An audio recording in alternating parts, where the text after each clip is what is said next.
हाय अस्सलाम वालेकुम एवरीवन। आज की जो हमारी वीडियो है उसमें हम CSS की फर्दर कुछ प्रॉपर्टीज़ जो हैं उनके बारे में डिस्कस करेंगे। लेक्चर नंबर 7 है हमारे पास, जिसमें हम दो प्रॉपर्टीज़ को ही आज बस डिस्कस करेंगे, जिसमें है विड्थ और हाइट। अगर आपने मेरा HTML का ट्यूटोरियल देखा होगा तो उसमें भी हमने विड्थ और हाइट जो है इन दोनों चीज़ों को बहुत अच्छे से डिस्कस किया हुआ है as a attribute. Okay, but अभी हम CSS में देखेंगे कि किस तरीके से हम जो विड्थ है और जो हाइट है इसको कंट्रोल कर सकते हैं।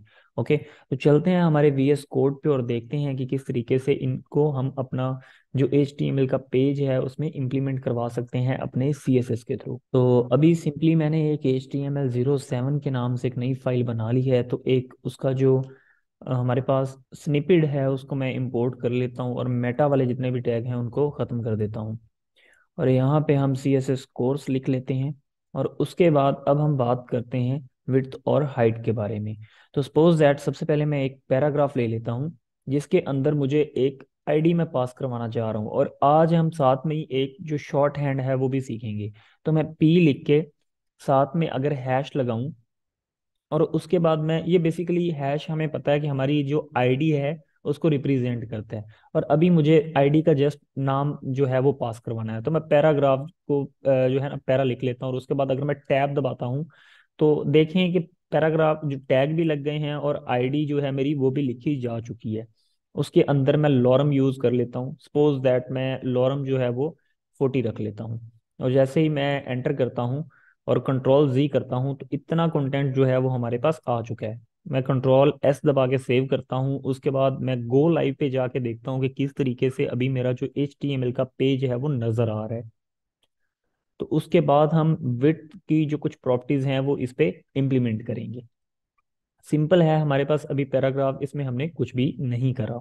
तो डेफिनेटली मुझे CSS लिखनी है। मैं इंटरनल CSS यूज कर रहा हूँ, तो स्टाइल का टैग लगाऊंगा। उसके बाद इसकी जो आईडी है उसको पकड़ूंगा। और सबसे पहले ना हम इस पे एक बॉर्डर लगा लेते हैं ताकि हमें पता चल सके कि इसकी विड्थ एट द मोमेंट है कितनी। तो सॉलिड रेड जो है 2 पिक्सल का वो मैंने इस पे लगा लिया।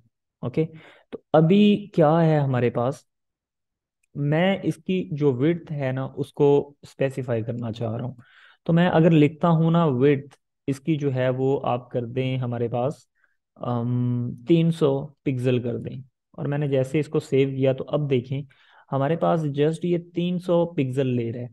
ओके, तो अगर मैं इसको इंक्रीज करता जाऊं, लाइक मैं 600 कर देता हूं, तो इसकी जो विड्थ है वो 600 हो जाएगी। तो इस तरीके से हम क्या कर सकते हैं, हमारे जो जो भी हम एलिमेंट ले रहे हैं उसकी जो विड्थ है उसको हम कंट्रोल कर सकते हैं। लेकिन इसमें एक और चीज़ है, एक तो विड्थ हम पिक्सल में दे सकते हैं। उसके बाद हमारे पास एक परसेंटेज का ऑप्शन होता है।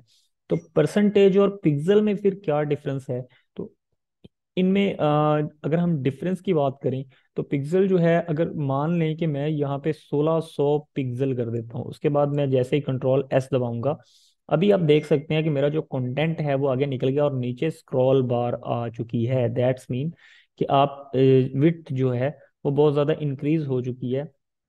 और जो हमारे पास लिक्विड लेआउट है वो हमें अचीव नहीं हुआ। लिक्विड लेआउट क्या होता है कि जितना भी इससे आगे कंटेंट जाएगा वो उसके नीचे आ जाए, और वो हमें अचीव होता है परसेंटेज के साथ।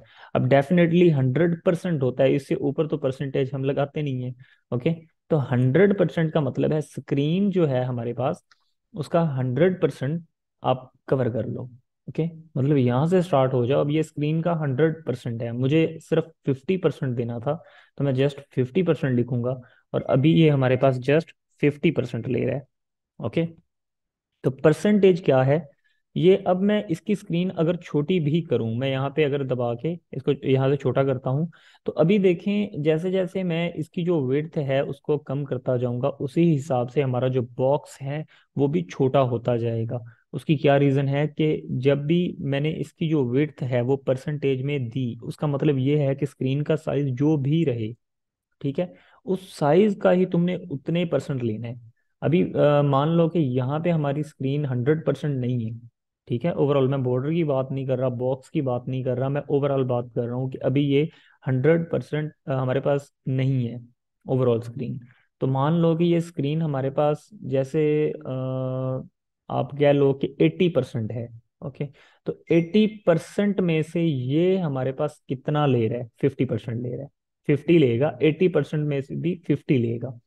लेकिन यही अगर मैं करता पिक्सल में, पिक्सल में आप मान लें कि हम यहाँ पे जस्ट यूज जो है वो कर लेते हैं। मैं ऐसे बोलता हूँ कि आपके पास है जी 400 पिक्सल।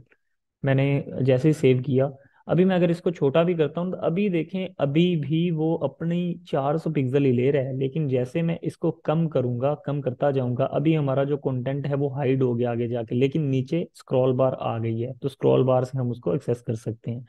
तो इस तरीके से हमारा ये डिफरेंस है।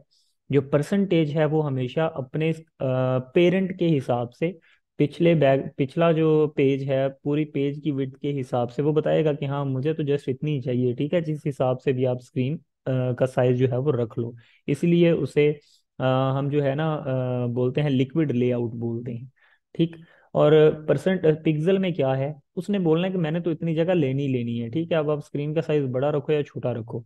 तो अभी होता क्या है, तो हम ज़्यादातर जो है वो पिक्सल यूज़ कर लेते हैं, नहीं तो परसेंटेज जो है उसको भी हम कभी कभी यूज़ करते हैं, लेकिन जो सबसे ज़्यादा यूज़ होता है वो पिक्सल ही यूज़ होता है, क्योंकि हमारे पास कुछ मीडिया क्यूरीज आती हैं मोबाइल रिस्पॉन्सिव वेबसाइट बनाने के लिए। और डेफिनेटली हम उस चीज़ को भी देखेंगे कि किस तरीके से हम मोबाइल रिस्पॉन्सिव चीज़ें बना सकते हैं बिना स्क्रॉल बार ऐड किए। ओके। उसके बाद हमारे पास जो सेकंड चीज़ है वो होती है हाइट। हाइट को अब हम पिक्सल में नहीं दे सकते, सॉरी, हाइट को हम परसेंटेज में नहीं दे सकते, उसको हमेशा हम पिक्सल में ही रखते हैं। तो इसमें क्या है, लाइक अभी मैं बोलूँ कि आप क्या करो, 200 पिक्सल की हाइट ले लो। ओके। तो अभी देखें, पहले लाइन यहाँ पे थी, अब उसने क्या किया, 400 पिक्सल तक, सॉरी 200 पिक्सल तक हाइट ले ली। अब मान लो कि मैंने इसे 150 किया, तो अब ये इतना 50 जो है उसका पिक्सल वो कम हो गया। लेकिन अब इसमें एक इशू है, और वो इशू क्या है, अगर मैं इसका जो कंटेंट है उसको मान लो इतने को अगर मैं कर दूं, कॉपी करके दोबारा पेस्ट कर दूं, तो अभी क्या होगा मैं दिखाता हूँ आपको। कंट्रोल सेव किया, तो अभी लास्ट जो आपके पास फ्यूगा कल्पा आ रहा है वो लाइन से ही नीचे चला गया, बॉर्डर से बाहर निकल गया, ठीक है। तो एक दफा अगर मैं और इसको पेस्ट कर लेता हूँ, कंट्रोल सेव किया, तो अब देखें क्या हुआ कि जो हमारा कंटेंट है वो हमारी जो हाइट के हिसाब से बॉर्डर से ही बाहर निकल गया। तो अभी ये होता है जी इशू। इस चीज को हम देखेंगे जो हमारी नेक्स्ट वीडियो आएगी, कि मिन हाइट या मैक्स हाइट को यूज करके किस तरीके से हम इस कंटेंट को रोक सकते हैं इस बॉर्डर से बाहर जाते हुए। ओके, और यहाँ पे हम ऐड करेंगे, और स्क्रॉल बार कैसे ऐड कर सकते हैं, लाइक कोई बंदा पढ़ना चाह रहा है, मान लो जैसे कोई 700-800 वर्ड का कोई पैराग्राफ है, और मैं उसको एक छोटे से बॉक्स में शो करवाना चाहता हूँ और स्क्रॉलेबल बना दूं, ताकि बंदा जिसने पढ़ना है एटलीस्ट उसे सारा पेज पे ना नजर आए, लेकिन वो स्क्रॉल करके उसको यहाँ पे बॉक्स के अंदर ही पढ़ सकता है। उस चीज़ को डेफिनेटली हम अपनी नेक्स्ट वीडियो में देखेंगे।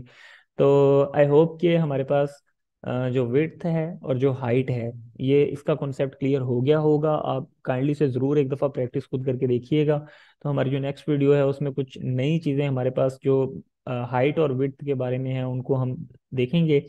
तो मिलते हैं हमारी नेक्स्ट वीडियो में। अपना बहुत सारा ख्याल रखिएगा। Take care. अल्लाह हाफिज़।